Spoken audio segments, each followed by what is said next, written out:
I hope your day is going as good as mine, because you know we got another pair of forces that we about to cook up, and I'm showing y'all how it goes. So I'm going to show you guys how I'm adding stencils onto these shoes. But first we got to start off by taking these Nike checks off and taking off the threading that's under the Nike check, just so we can have a clean space. I know I've been a little bit gone for a while, but I got to get back up on my consistency for you guys. We're pulling these tutorials out and just showing you guys how I create my art as well, whether it's a vlog or a work day. You guys are just going to be seeing what Sticky's doing. So I know I keep saying that, but I'm going to be better. But let's get to prepping. I first sand the shoes with a nice fine sandpaper, just to make sure that the paint can adhere to these Airforce Ones, and then we go ahead and just bust it down with the acetone. But let the cotton ball acetone do the work. Don't rub the shoe too hard, or you're going to mess around and have the leather looking like your fingers when you get done doing the dishes with the hot water.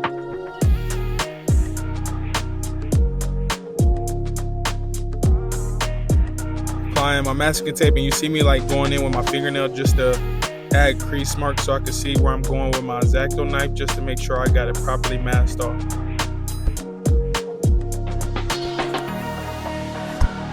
So now that's all prepped up, we're going to go ahead and get our stencils and get the spray in our base layer down.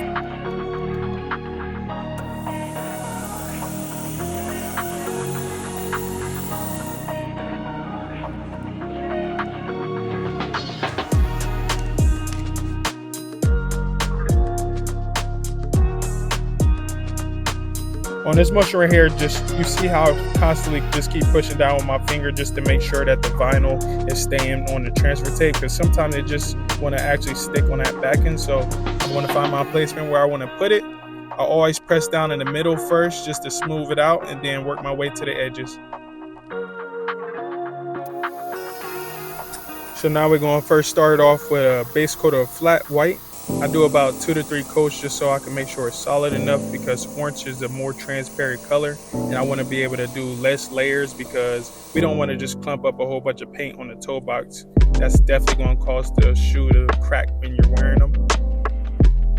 Always apply with light layers just to prevent that. That will help more with the flexibility of the paint. So you see me just laying down that transfer tape and peeling off the back end of the stencil so we can apply it on the shoe. And once again, I'm going pressing in the middle first, and then when I'm pulling that back, I'm pressing down and I'm pulling to the left just to make sure that the stencil stays laying down good. Also, now you're about to see me taking off that G. And the reason why I'm taking off that G is because we're about to spray our base layer of red first, because this is going to be a 2-part stencil.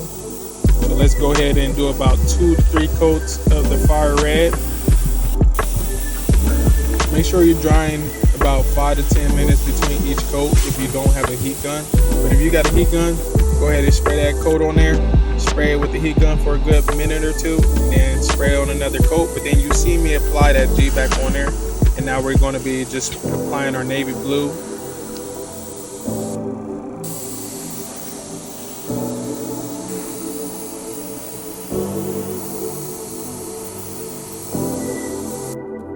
Another tip is to heat up your vinyl before you peel it off, and just peel it slowly. Like, take your time. There's no need to rush with this. Now we're going to get on to the calf section of the shoe. We're going to spray down our base coat. Right here, I believe I am using Thunder Yellow from the Collector's Edition paint of Angelus Direct. All the links to the products I use will be down below in the description, as well as the stencils if you need to purchase digital downloads, or if you need vinyl stencils too, I could be able to make those and ship them out to you. And right here, you're going to see me just taking out each piece that I'm about to spray out with our Varsity Red paints.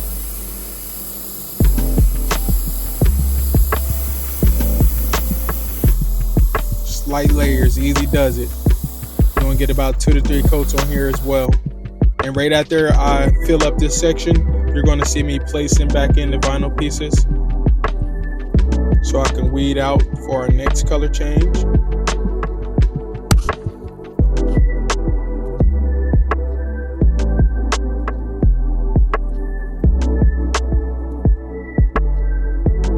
So let's go ahead and get this navy blue up in here once we get everything taped off.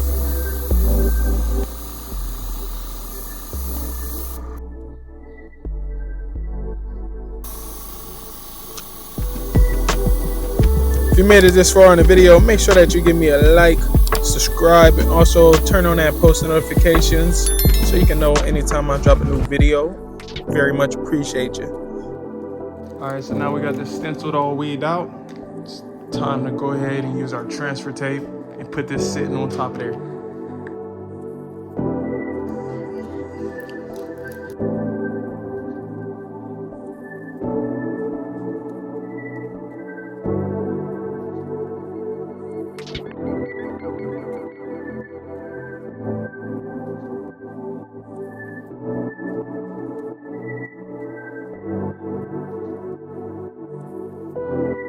Pay attention as I'm pulling this transfer tape back.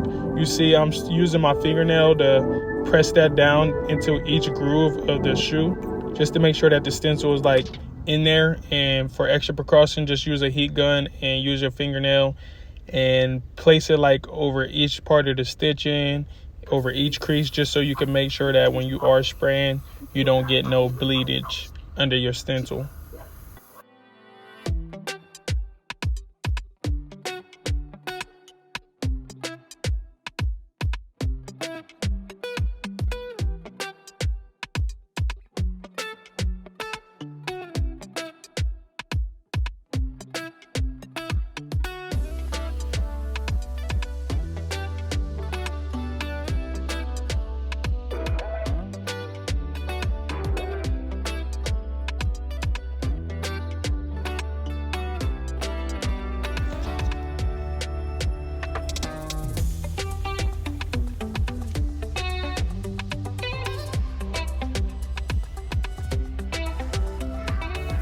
So initially when I was first designing this shoe, I was just going to have it say the land and just have it just like that on the inside. But then it was just feeling a little bit too plain for me, so I had to add the Cleveland Cavaliers logo up in there. Like, it just made sense. If you didn't already drop a like, this is your sign to drop a like right now. Look at that satisfying tape pull. Now we're going in with some of our chocolate brown. We about to do about like 2 to 3 coats. Fill that on up in there, and then here we go with another satisfying pull. Come on now. This is when you see your work come together, and like, this is what all the hard work was for. All the hard work was for this moment right here, where we're seeing the clean work that you just did. Like, if you following along, give yourself a pat on the back. Give yourself a pat on the back if you following along. Come on, look at this. Look at this shoe right here. Nothing but clean work. But let's say there was something that like we pulled off the tape and our paint came off. All you got to do is just go in with that paint. Make sure you paint in light layers, so it can still be able to be as smooth as that. And actually add a little bit of tooth thin in there too as well, just so it's not so concentrated of the paint.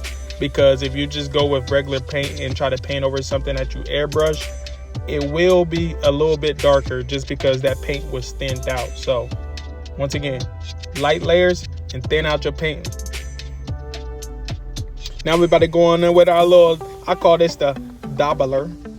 And we're going to be using some of that thunder yellow, and we're just going to slide it on right there. And make sure that anytime you're working with like sock liner material, you want to make sure that you mix it 1-to-1 ratio with some too soft, because we can't be having no stiff insoles giving them to our clients. Like, they're not going to be happy.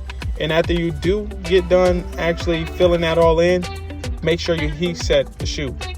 You always heat set the shoe when it's dry. And you want to see like a little bit of steam coming out. That's how you know you did your thing. But don't burn the shoe now. Do not burn the shoe, because I don't want y'all coming in my comment section saying, Sticky, you made me burn my shoe. You owe me some new shoes. That's my disclaimer. And don't burn yourself. Do it with parent supervision if you're under 18. Because we don't need nobody hurting themselves trying to customize some shoes. But like, then these come out so clean. Now you got the skills to be able to customize your own pair of shoes. I hope you follow along and was able to get some tips from this. Until next time, on the next video, drop a like, comment, subscribe for your boy, and we out. Thanks for the love.